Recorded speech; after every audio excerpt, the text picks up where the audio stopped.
नाशिकमध्ये शेतकऱ्यांच्या महाराष्ट्र बंदचा नेमका काय परिणाम दिसून येतोय, आढावा घेतलाय सागर वैद्यने। शेतकरी संपाच्या निमित्तानं पुकारण्यात आलेल्या महाराष्ट्र बंदचा सर्वाधिक पहिला परिणाम जो आहे तो कृषी उत्पन्न बाजार समित्यांमध्ये पाहायला मिळतोय।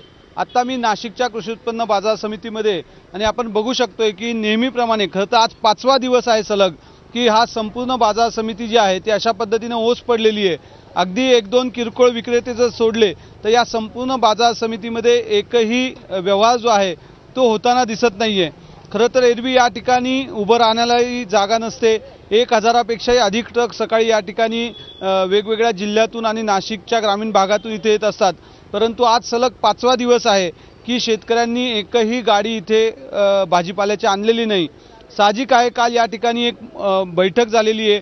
राज्यस्तराचे शेतकरी नेते आणि जिल्ह्याभरातून आलेल्या शेतकऱ्यांनी आज महाराष्ट्र बंद पुकारलाय। त्याच्यामुळे या बंदचा सर्वाधिक परिणाम जो आहे तो आज सकाळी या बाजार समित्यांमध्ये पाहायला मिळतोय।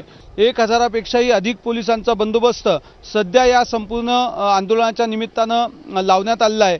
इतकंच नाही तर सकाळच्या सत्रामध्ये सिटी बसेस असतील किंवा इतर सार्वजनिक वाहतुकीची सर्व व्यवस्था जी आहे ती सुरळीतपणे सुरू आहे। त्याच्यामुळे नक्की शेतकऱ्यांनंतर सर्वसामान्य या संपाला कसा प्रतिसाद देता हे सकाळी 10 वाजेनंतर पाहता येईल।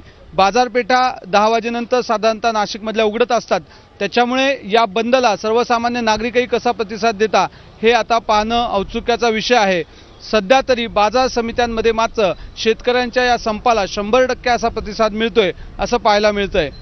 कॅमेरामन किरण कटारेसह सागर वैद्य, एबीपी माझा, नाशिक।